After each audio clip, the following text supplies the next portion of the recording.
Welcome to Story Time with Chris James. Here is the first installment of The Bag Company Lost in Time. A very confusing story, so you better pay attention or you'll get confused like I was the whole time I was writing.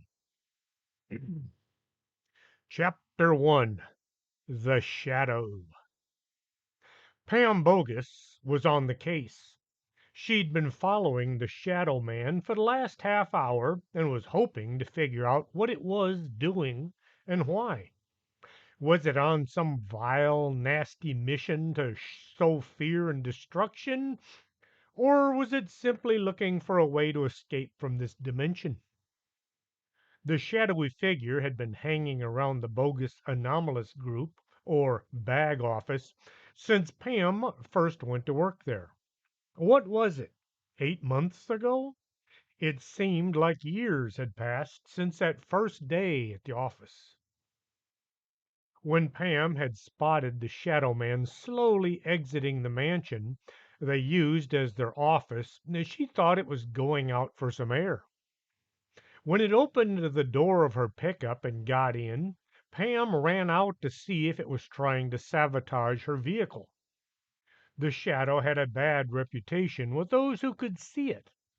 As she approached her truck, the shadow man had quickly whisked out the driver's side door and began this version of Follow the Leader. The shadow man slipped through traffic as it buzzed by without a side glance.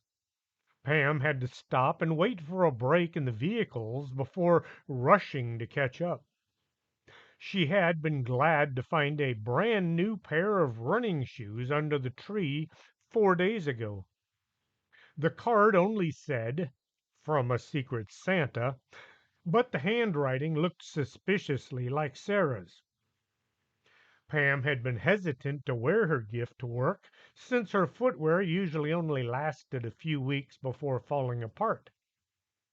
Pulling her old pair of shoes out from under the bed and the dresser, she had found the soles had holes in each and the laces were broken. The shoes had given their all as Pam and Sarah ran for their lives from a rampaging rhino gator. The shadow man was now a few blocks ahead and drifting along as if not a care in the world. It would soon be at either the mall or the airport, depending on which one it stopped at. Pam was hoping it would pass the mall and end up at the airport because every time she'd ventured into the mall, weird, unexplainable things had gone on, causing damage to the building as well as Pam's wardrobe. Half the mall was currently closed for repairs. Some of these repairs were repairs from the demon that tried to kill her and Sarah, and the man eating onion that had also ate a woman, and of course the rhino gator had destroyed most of the place. Pam watched as the shadow figure turned and drifted towards the front doors of the mall. Oh, no, this is not good. Pam waited for one of the voices in her head to say something. The voices had been awful quiet for the last couple of weeks, ever since Pam had been trying to dodge a question from Sarah concerning whether or not Santa Claus was real or not. In a way, she missed those voices. It was as if she was never alone. She also hated the voices because it was as if she were never alone. Even her conscience was giving her the silent treatment.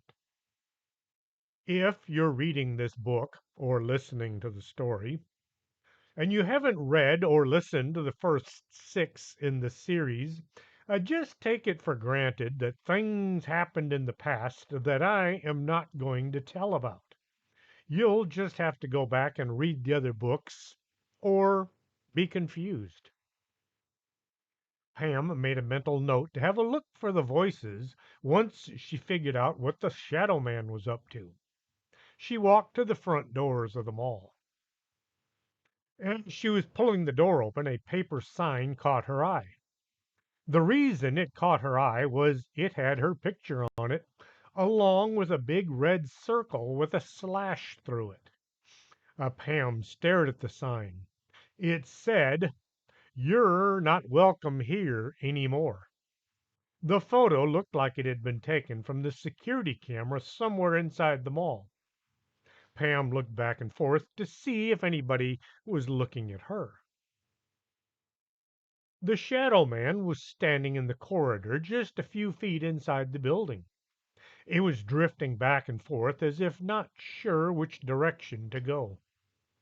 Pam flipped a mental coin and went on in. The image on the sign wasn't all that good, and nobody should recognize her if they didn't know it was her. The few stores that had survived the night before Christmas were doing a booming business. With only a few stores to shop at, everybody was doing their shopping at stores they would normally avoid. The shadow man was moving along through the crowd. Pam had to avoid running into anyone while keeping an eye on the shadow. Nobody paid the shadow any mind, but a few did look at Pam as if they recognized her. They all moved away from her. It moved into a store just ahead. Uh, Pam looked up at the sign just in case she had to call for backup or a ride from the fire department. Dimensions, styles from beyond. Pam wondered why she'd never seen it before.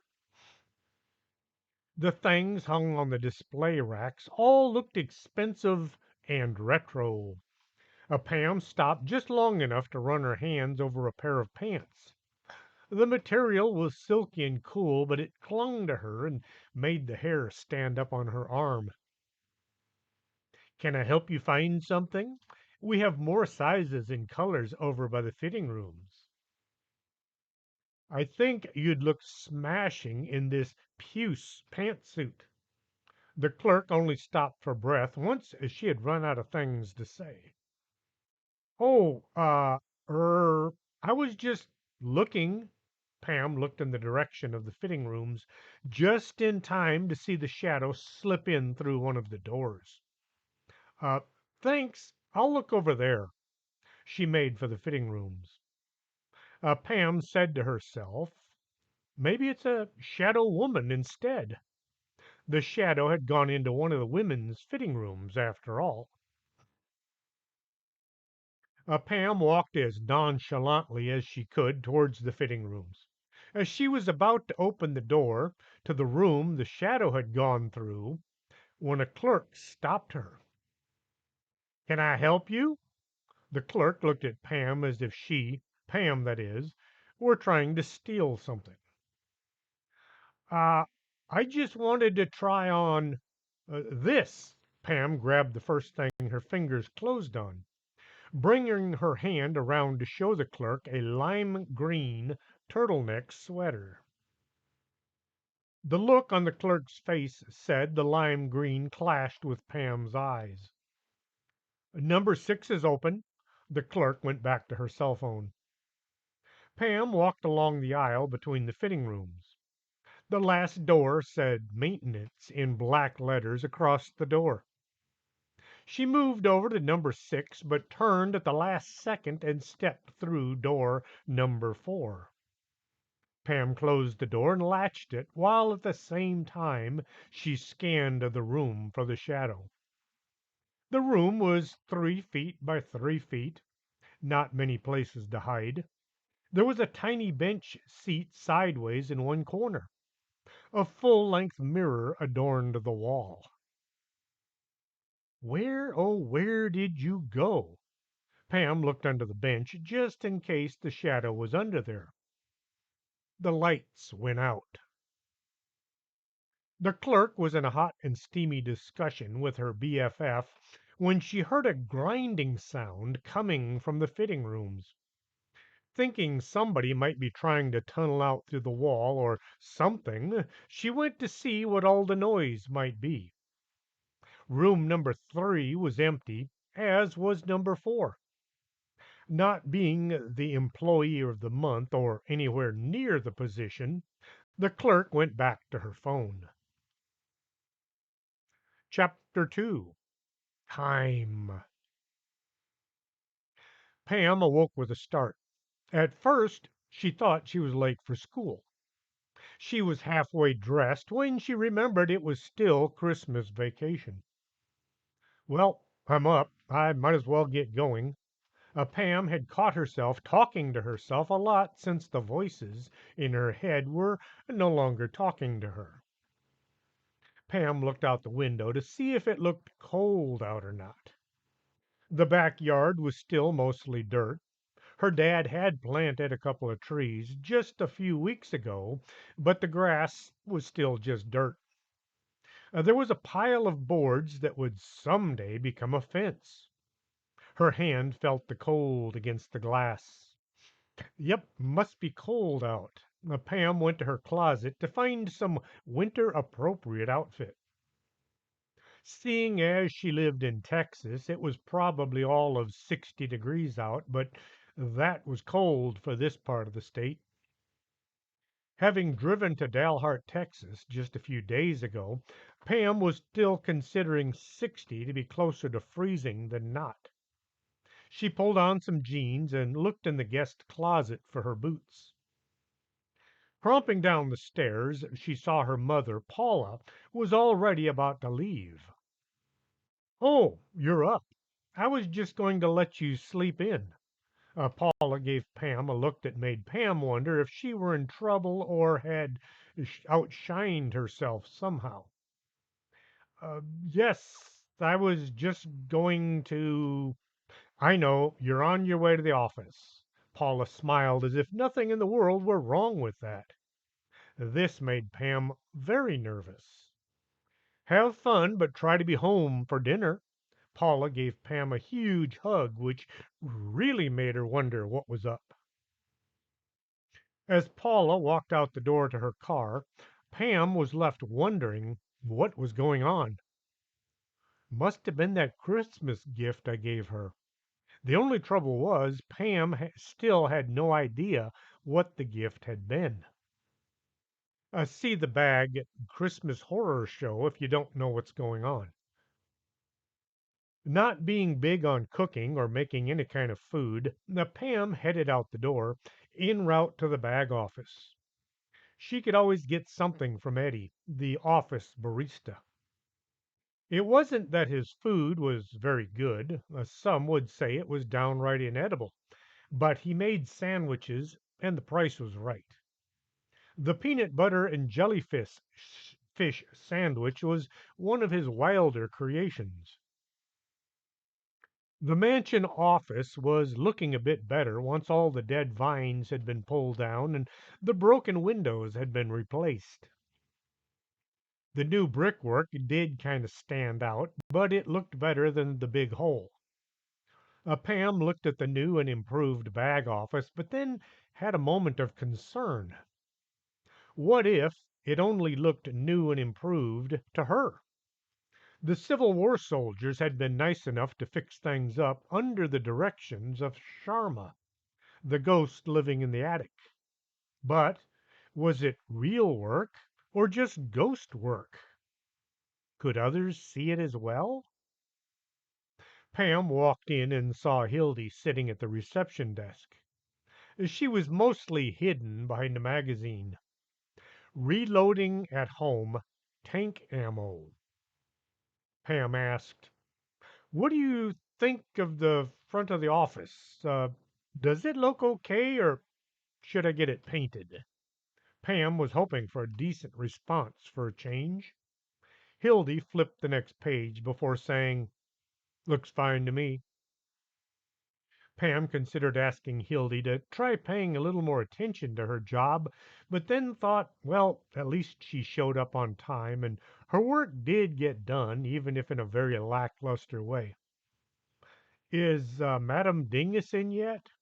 Pam looked at the status board, but the paper arrows showing who was in were all pointing in random directions. "A dingwhopper just got in. She's in the coffee shop." Hildy moved the magazine so it completely covered her face. Okay, thanks. Pam went to see about her Christmas request. The coffee shop library was looking spectacular lately. Susie had rearranged all the books so they were now categorized by subject, author, and size, as well as color and binding. The card catalog was cross referenced in just about any way imaginable. There was a box filled with those white gloves that book people like to use sitting next to each shelf. The problem people were finding was Susie was getting mad at anyone that messed up the shelves. If you went looking for a tome on, say, biologic entities, and you didn't get the book back in its proper place and lined up correctly, Susie would stand next to you and stare at you as if contemplating something hazardous for your health. The staff were beginning to worry, as she was known to growl a lot lately. The coffee cups that used to litter every space not occupied by books were now neatly piled on the coffee bar, making counter space a premium. Over the course of years of coffee consumption, as cups would vanish into the dark recesses of the shelves, Eddie simply bought more to take their place. He now found he had 10 times as many coffee cups as places to put them. Even Wanda had several cups sitting in her lap. Okay, I'll fill in this one gap. Wanda Murkowski sat down at the bar one day to think about something, as she's been hard at it for the past 6 years, give or take a few months. Any time anyone gets a chance, they dust her off and put a fresh cup of joe in front of her. Any day now she should come to a conclusion about whatever it was she's thinking about. Madame Dingus was sitting at a table with her cards spread out in front of her. Her no longer blonde hair was now showing a little gray, kind of like a battleship shows a little gray. The turban was a thing of the past. Ah, Pamela, would you do me the honor of joining me in a cup of cappuccino? I'll give you a reading. Pam looked at her former nemesis and then at the cards. Madame Dingus had been busy all morning reading the cards for anybody not otherwise tied up. Okay, one more time. When Pam was helping save the world, or at least a big chunk of it, Santa had given her a gift card to be used as she saw fit.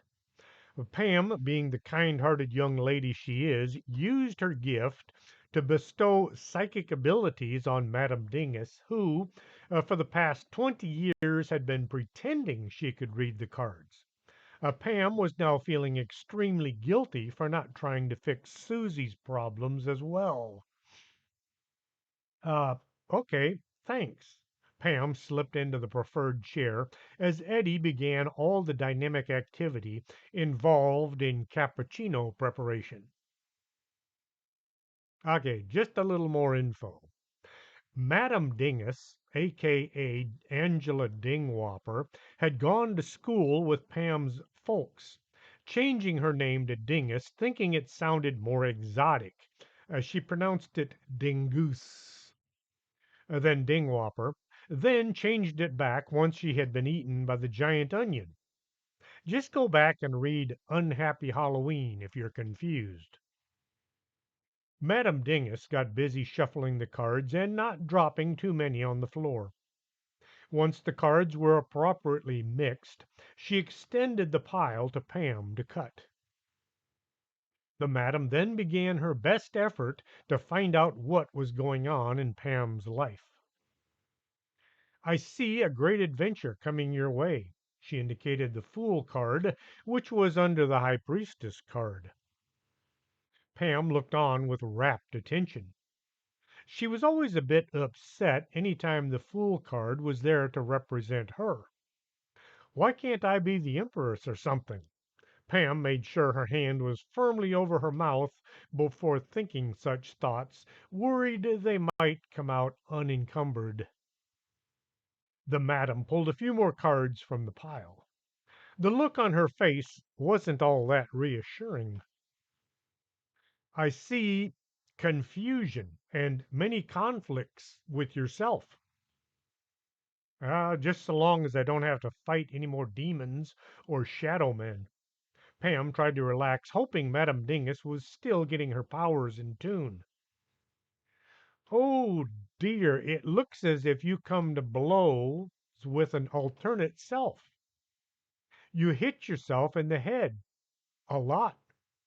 Madame Dingus sat back and gave Pam a sheepish look. Maybe I'm misreading something. All this, she indicated the cards in front of her, is kind of new to me. Pam noticed a line of staff piling up along the coffee bar. They were covertly looking at Pam and Madame Dingus. Cassandra was closest to their table. The madam caught the look on Pam's face. They're waiting for me to do a reading for them, she said in a very low voice. Wow, you've become quite popular here lately. I don't know what happened. I woke up Christmas morning, went down to open my present. I bought it myself. A slight sad look slipped over her countenance. I guess I wasn't the most popular person around here. She did the sad smile thing. Suddenly it came over me. I had to use the cards. The next thing I know, I could actually read tarot cards. Her face began to beam. I came in yesterday and I asked to read for some of my friends. Finally, Cassandra said yes. It was as if somebody else was there interpreting the messages. Now everybody wants me to read for them. Madame Dingus looked radiant, even though her age was showing just a bit. Well, I best get going then. Don't want to hog you all to myself. Pam got her cappuccino and headed for the door. Pam tromped down the stairs into the basement. She wanted to check in on Belle to see how she was doing. Pam walked past all the new offices. The structure looked more like a lakefront apartment building than a bunch of rooms. The 16 new offices were quickly being put into use. Besides Mr. Armstrong, there was now Harry the Cryptid Wrangler. He said he could catch just about any cryptid creature that walked the earth. There was a past lives regression therapist. She only worked 1 day a week, but she did bring in a lot of customers. Rex, the psychic dog, had his own room. Pam wasn't too sure where he had come from or how he got put on the staff. His office was filled with dog toys. Over in the darker parts of the basement was the old laundry chute where Pam had had a run-in with the man-eating thing with a taste for girls that used to live in the basement. Okay, I'll fill in this one as well, but don't expect me to do this every time. Way back when Pam first came to work at the bag office, she was the receptionist. Late one night, she got a phone call from Mr. Armstrong asking for her to deliver the go bag, which was up in the attic. Pam couldn't carry the thing because it weighed as much as she did, so she used the laundry chute to slide the case downstairs. Unfortunately for her, her sleeve got caught on the case and she was pulled down the chute, which led down into the basement. Lurking in the darkness was a giant man-eating creature that tried to become a giant girl-eating creature by devouring her. This, in turn, caused Pam to have her other side of the mirror adventure.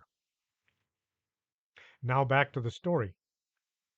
Since the basement was never intended to be used for anything other than storing broken furniture and monsters, there was hardly any lighting. Way over in the darkest reaches was the old coal room. This was now the lair of Belle Blizzard, witch extraordinaire, only she didn't use the extraordinaire title anymore. One more item. The basement is 10 times as big as the mansion above. Even though the sides don't extend out past the walls of the back office, it looks as if it should go as far as the next few blocks over. That's it, no more explanations. Pam thought she heard voices as she rang the old rusty bell. Belle, the witch, not the ringing thing, stuck her head out. She looked left and then right. Ah, it's just you. She stepped back and ushered Pam in.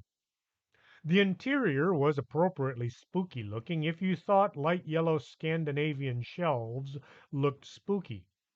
Belle had tried to get the wood to look weathered and old, but all she managed was to get a few spiders to drape their webs from the shelves.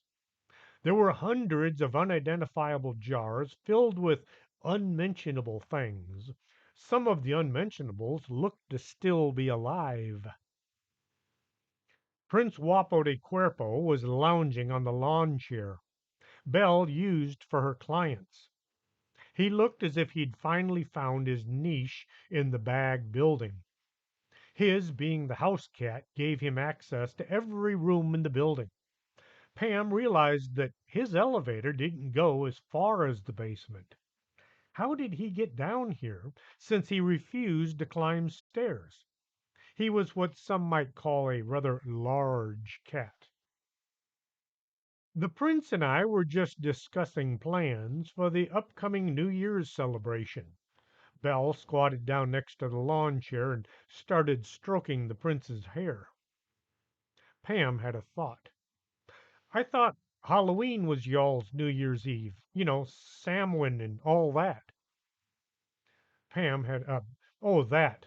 There are only a couple of other witches in this town. We did get together, but it was kind of a blowover since most of us had to work the next day, and the elder witch fell asleep at 9. Prince Wapo chose that moment to roll onto his back and wait. When nobody rushed over to rub his belly, he gave Pam a look that conveyed his displeasure. Pam reached her hand out to grant his requested demand. Just as she was about to make contact, he twisted around, jumped to the floor, and sauntered out the door.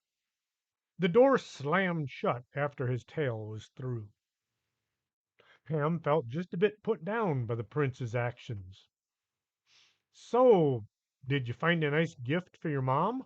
She didn't want to pry, but had no idea what else to say. Belle gave her signature cackle, then switched to her normal voice. I bought her a gift card from Miss Medusa. Well, not really a gift card, more like a piece of paper with gift written on it. She began poking at something in the bottom of her cauldron. And you? What did you get your mom? Pam had been dreading this. I got her a thing, like a I don't really know, a thing. Belle stopped poking. What do you mean you don't know? You got her a gift, right? Yes, of course. It was really special, too, as in actually being delivered by Santa. Belle stood there staring at Pam as if she were suddenly growing antlers. You forgot what you got your mom for Christmas?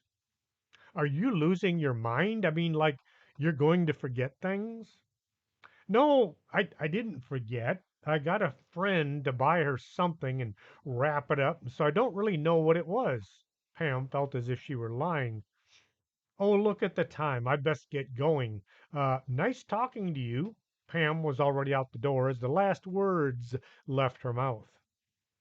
At the top of the stairs, Pam ran into Cassandra. The healer smiled at Pam. So, what did you finally get your mother? As she was heading up the stairs to see Hortense, Pam spotted the shadow guy as it slipped out the door. Pam watched as it drifted out to the parking lot. Oh well, Pam continued upstairs. On the second floor, Pam ran into Naomi Cuthbert. Naomi had vanished while doing a scrying session for the police department. She was found after 20 years. Since she'd been pretty much in a state of suspended animation, she'd only aged about 6 months. She'd been a full timer working at the bogus anomalous group office when she went missing. So Pam figured she should allow Naomi to come back to her old job.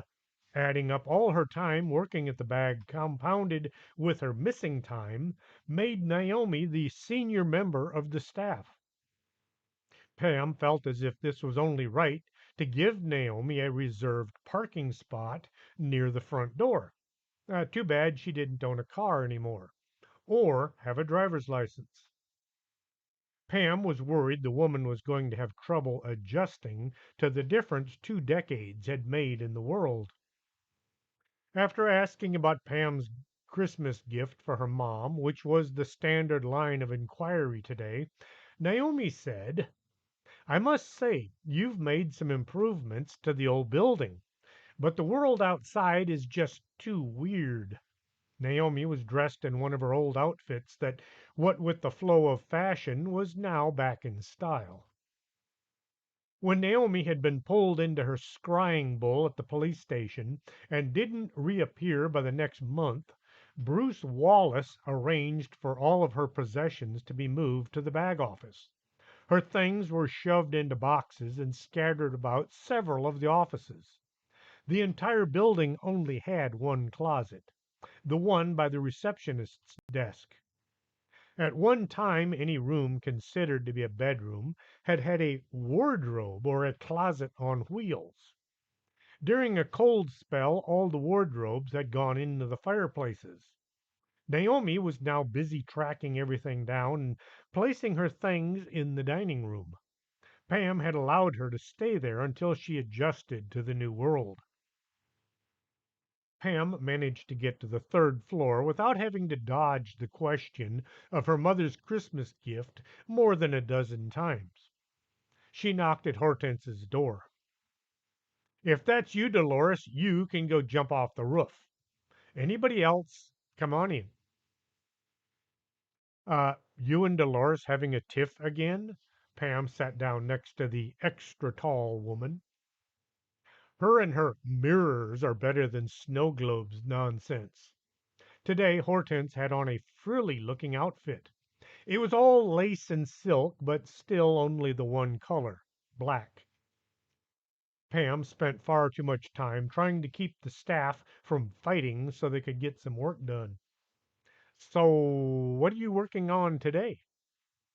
Some guy came in claiming he has a warehouse. Even though Hortense was a crystal ball glazer, well, actually, snow globe is more her thing, she also used mirrors. She preferred the globes mostly because of what Dolores said, but you do what you must. This made the whole mirrors over crystal balls kind of an odd argument. She was sitting in front of a huge antique mirror. A warehouse? Pam thought she misunderstood. No, a warehouse. It turns into a house whenever there's a full moon. Hortense pointed one black lacquered fingernail at the image in her mirror. In the mirror was what looked like an old bookstore.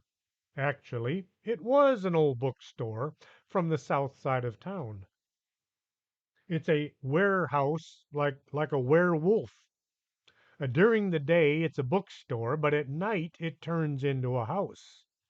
Hortense found her own words were confusing. I see, but Pam didn't. People have been complaining the bookstore vanishes on a full moon, so I'm trying to get to the bottom of things. Pam left when she couldn't come up with any kind of answers.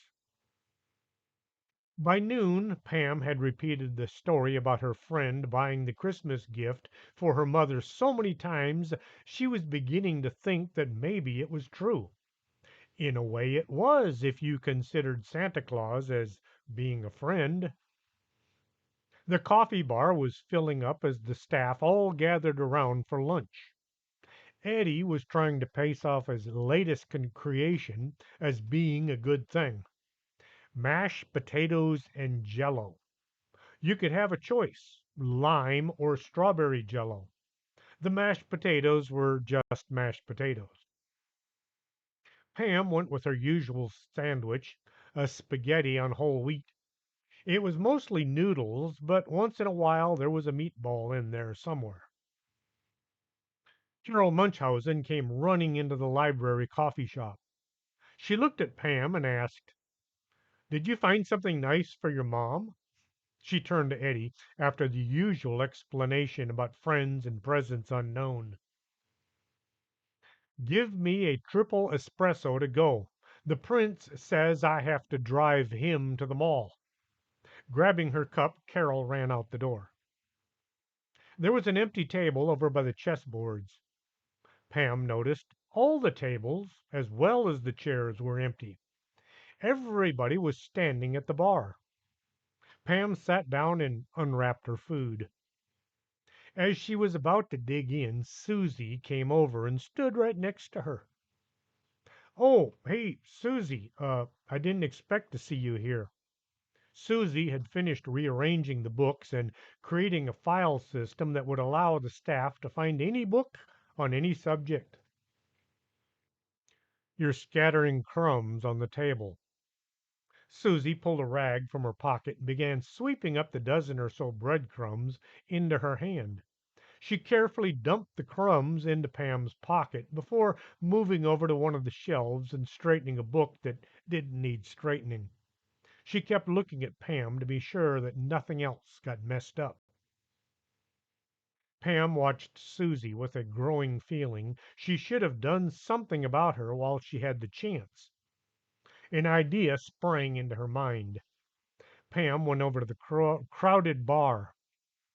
"Eddie, where's the elf that used to sit on the shelf behind you?" Eddie turned and looked at the shelves.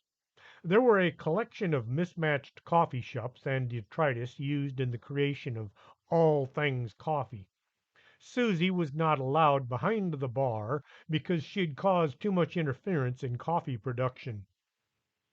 "Gee, I don't know. It was there maybe 4 days ago. You know, that thing started to give me the creeps. It would be there 1 second and then it'd be gone. It's almost as if, nah, that can't be. That's just crazy." Eddie got busy creating a strong cup of coffee for Mr. Armstrong. Strong as in it had to be poured into a special half-gallon cup.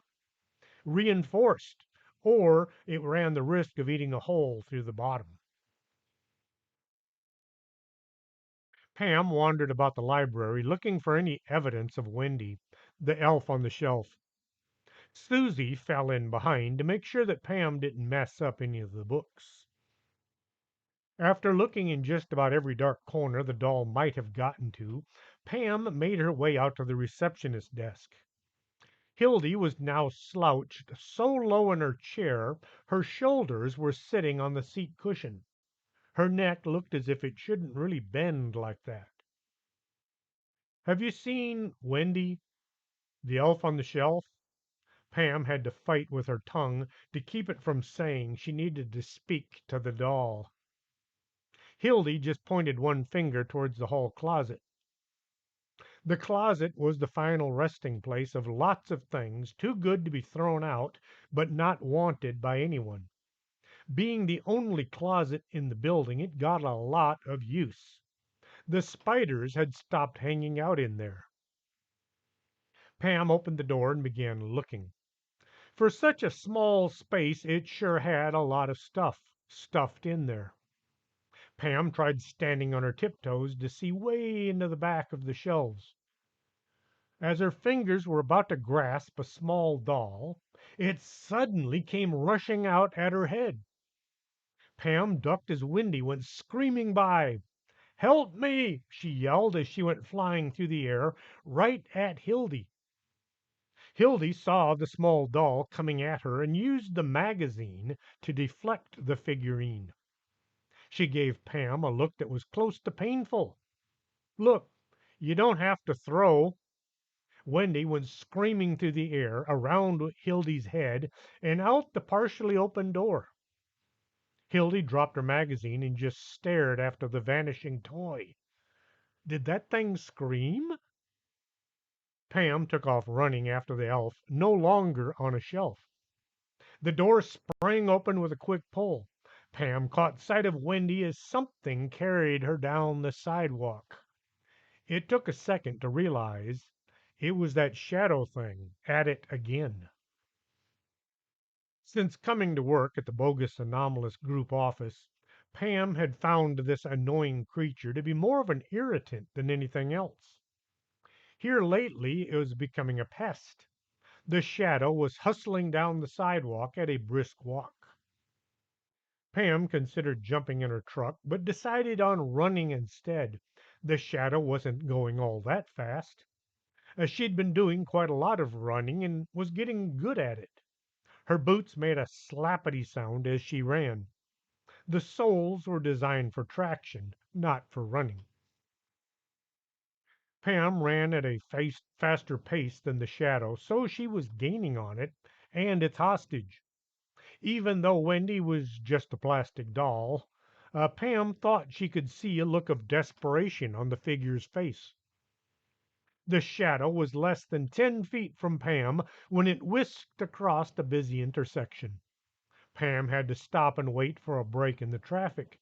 She wished she'd used those new running shoes she'd found under the tree, signed Secret Santa in Sarah's handwriting, but the chill in the air had called for boots.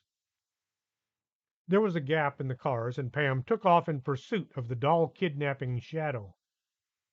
A plane came rumbling in overhead en route to the airport.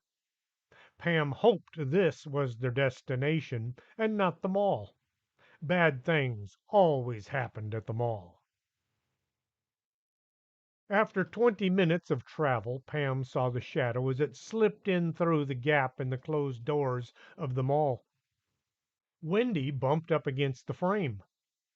The shadow tried to pull the toy through the gap, but Wendy just hung there as if by magic.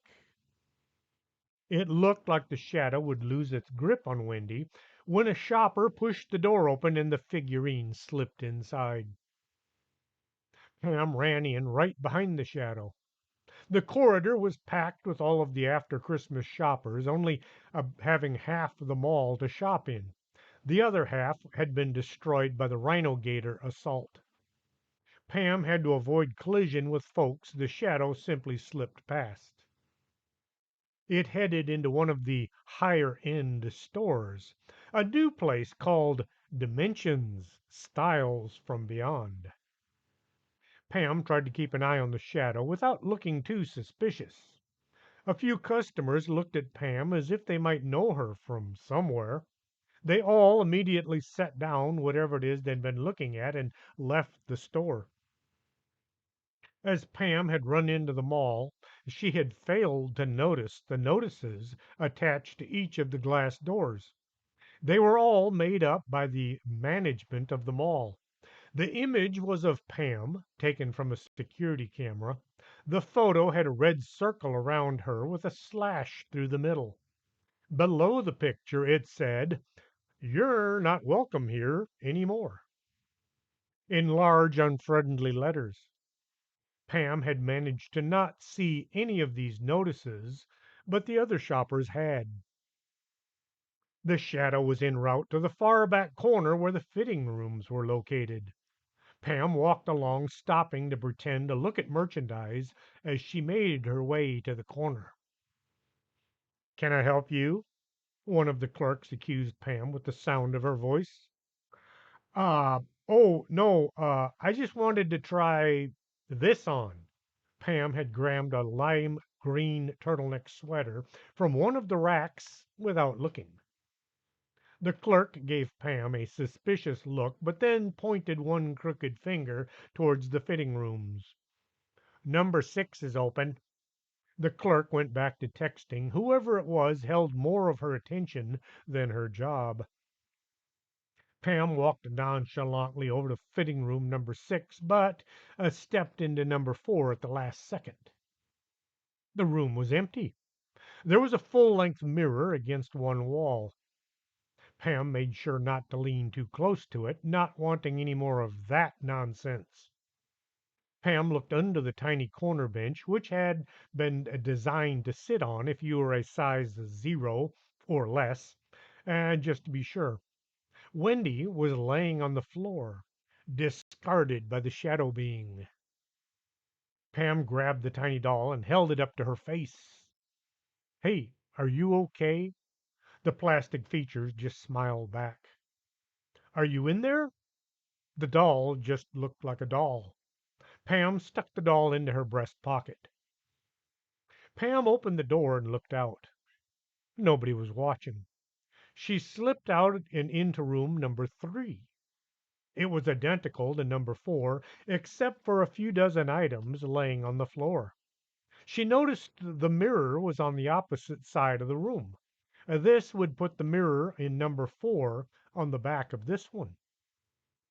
She got her face right up close to the mirror and tried to see if it was anything else than a mirror. She squinted her eyes and tried to look at an angle. Nothing revealed itself, so she thumped the glass with her hand. Sounded solid. Pam looked out the door once more. Still nobody looking in her direction, so she slipped out and opened the door to number 4. There was a half-dressed woman standing there. "Oh, sorry. I thought this one was free." Pam quickly closed the door. The clerk was still on her phone. Without looking, Pam tried to open the door that said maintenance in big bold letters, but it was locked. She went into room number 5 and waited. The lime green sweater felt nice, soft and fluffy. So she tried it on. It fit well, but was still lime green. Pam looked at her image in the mirror. It clashed with everything. Wendy looked back at her from the pocket.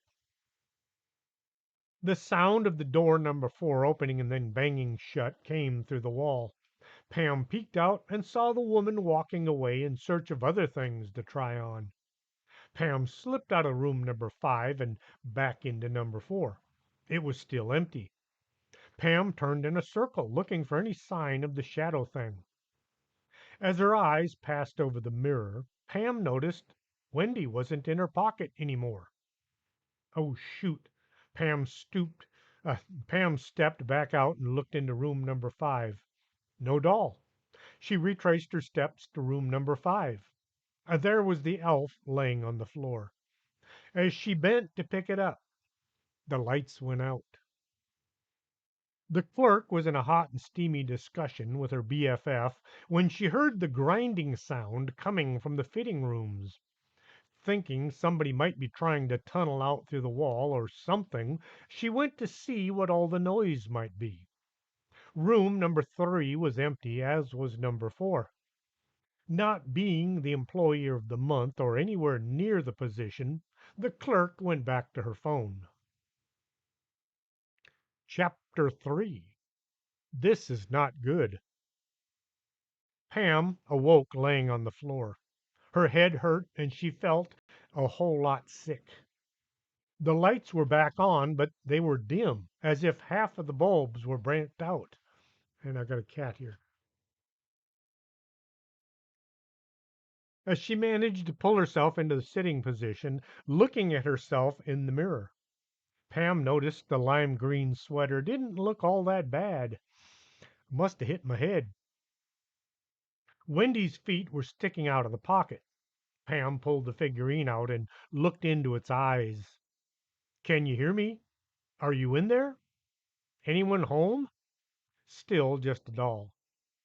Pam considered that maybe the elf on the shelf was only animated during Christmas time, but then remembered hearing the cry for help as Wendy was flying about the office. Let me know when you get back. Pam put the doll back in her pocket. It took way too much effort to get her feet under her and not fall over. The room spun slowly around her head.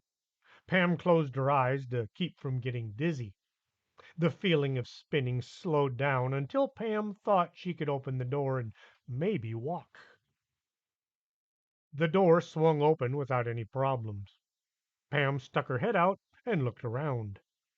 The place was vacant. The clerk must have gone on her break or something. Pam eased out the door and tried to stand without hanging on to anything. Her legs wobbled a bit, but the feeling slowly went away. There were a few men's suits hanging from the racks nearby. She was halfway across the store before realizing there was nobody around. The place was empty, and the lights had been mostly turned off. Oh, darn. I must have passed out and they closed the store. Pam hoped she wouldn't have to call security to open the door and then have to explain what she was doing in there after hours. She wandered about the store, unsure as to how to get out. Her head was still foggy, and her legs kept shaking. Well, this is another fine mess I've gotten myself into, Pam said to her reflection in a mirror. She stumbled along, looking for the way out. Pam managed to find the front of the store after what felt like nearly an hour. The metal gate was open. Okay, they closed up and went home, but they forgot to close the gate. She stepped out into the concourse. It was quiet, too quiet. The kind of quiet you have just before the monster attacks and kills you kind of quiet. The dim light helped not at all. Pam could remember that the nasty run-ins she'd had over the past 7 months. There had been way too many right here in this building. She quickly looked over her shoulder. Nothing was lurking in the shadows. Nothing was sneaking up when she turned around real quick. The place was empty. Well, actually, it was full of things. There were just no people around. I think I'd best get out of here before something gets broken. Something else gets broken. Pam started towards the exit. The exit should have been just a few stores from where she was, but the longer she walked, the less exit she found. Man, I must have gotten turned around. That blow to the head is confusing me. Pam hoped this was all that was wrong. She turned around and started back the other direction. After walking for nearly 30 minutes, Pam became convinced this was just some kind of a weird dream. Maybe I just have to wake up and things will be okay. She sat down next to the fountain that had been where the mall Santa had been sitting just last week. The chair was gone, but the red carpet was still there. I need to. Pam stopped talking. She was talking to herself way too much here lately, and it was beginning to worry her. She checked her watch. Man, it's only 2? It seems like I've been here for hours. She quickly placed her hand over her mouth. Don't talk to yourself. It's plain crazy, Pam thought, hoping it was only inside. Now what do I do? Wake up! That did nothing. Pam pinched her arm. Ow, that hurts. That was when it hit her. You don't feel pain when you're dreaming, I think. Looking around some more, Pam checked her watch again. If it's 2 and there's nobody here, it must be 2 a.m. Mom is going to kill me. She started walking towards what just had to be the exit. After walking for an hour, Pam had to sit down once more. This is no dream, and I can't still be in the mall. It's not this big. She held her head in her hands. Her watch caught her eye. Looking at it once more, it said 2. Okay, my watch is quit. Pam pulled her cell phone out and looked at the screen. It said 2 p.m. Should I call Mom or the office? Pam punched in the number of the office.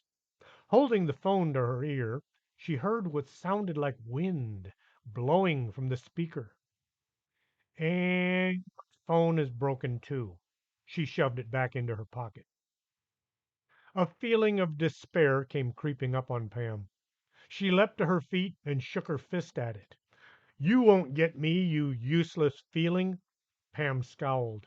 "I've taken on demons and monsters and giant beavers and haunted outhouses and man-eating worms. I can handle this."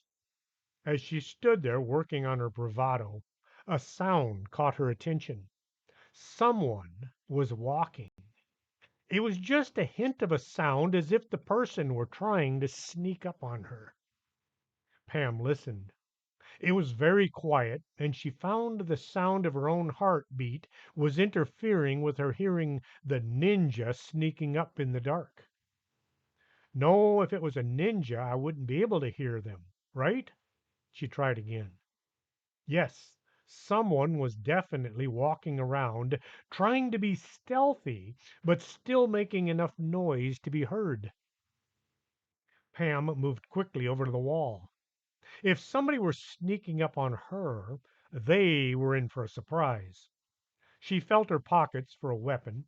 Oddly, there were no weapons to be found. Probably not all that odd, since she was still a minor and not allowed to carry anything more substantial than a fingernail file. There was Windy, but mostly she could do was throw her at her attacker.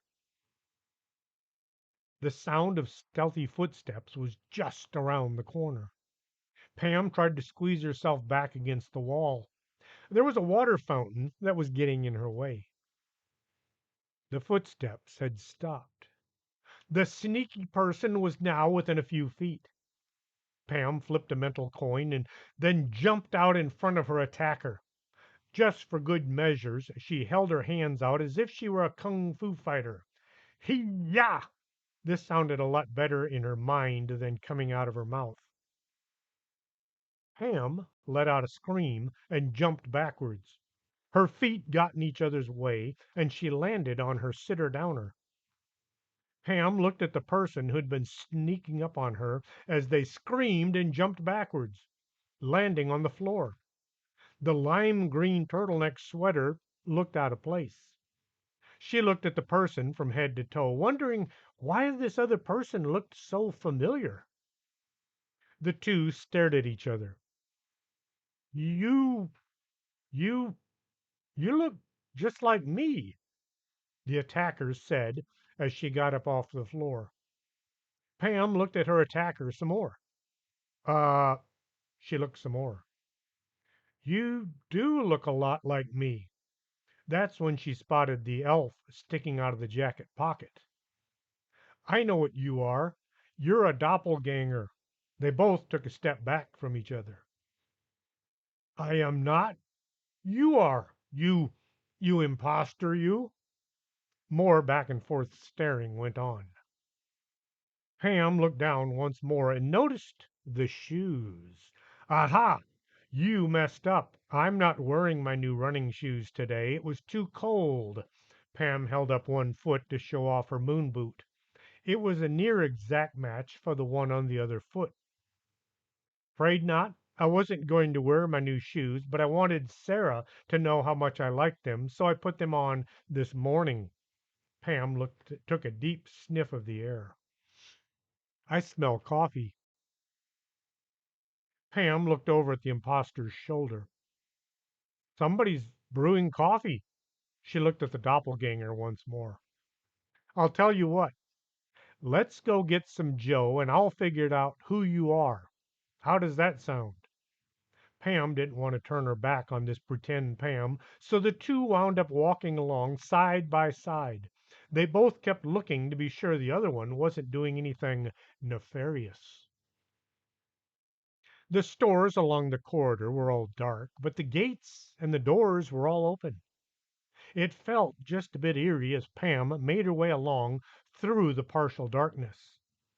If this wasn't a dream, it was doing a really good impersonation of one.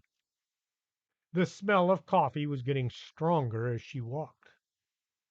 The food court must be just ahead. Not wanting to be outdone by an impostor wearing running shoes, Pam said, "Yes, there should be an Ahab's coffee shop near here." Ah, but their coffee isn't nearly as good as Techno's coffee at the coffee shop. The two glared at each other. Ahead, the sound of what must be a chair being dragged across the floor got their attention. Pam had a thought. This isn't your idea of some kind of a trap, is it? It's just I could really use a cup of coffee right now, and I'd hate to have to fight you off or your minion right now. Ah, Sarah didn't come with me today. She's busy annoying Sandy. Pam felt annoyed this impostor knew so much about her life. The coffee shop was just ahead. She was smelling coffee that was being brewed right now. Pam's mouth began to water. She looked for any indication there was anything there other than some dedicated barista working while everybody else had gone home. She quickly looked back at the doppelganger, only to see her quickly turn and look back at her. After you. No, no, no, you go ahead. They both stood there trying to decide if it was worth the risk of getting smacked on the back of the head while trying to get to the coffee. Look, I promise not to do anything to you if you'll promise not to do anything to me. I need coffee. Let's go. Yes, I promise to not do anything unless you try something first. They both took one step into the coffee shop and froze. There, sitting at a table, with a coffee cup steaming out its heavenly aroma, was a young girl wearing a lime green sweater. The three looked at each other.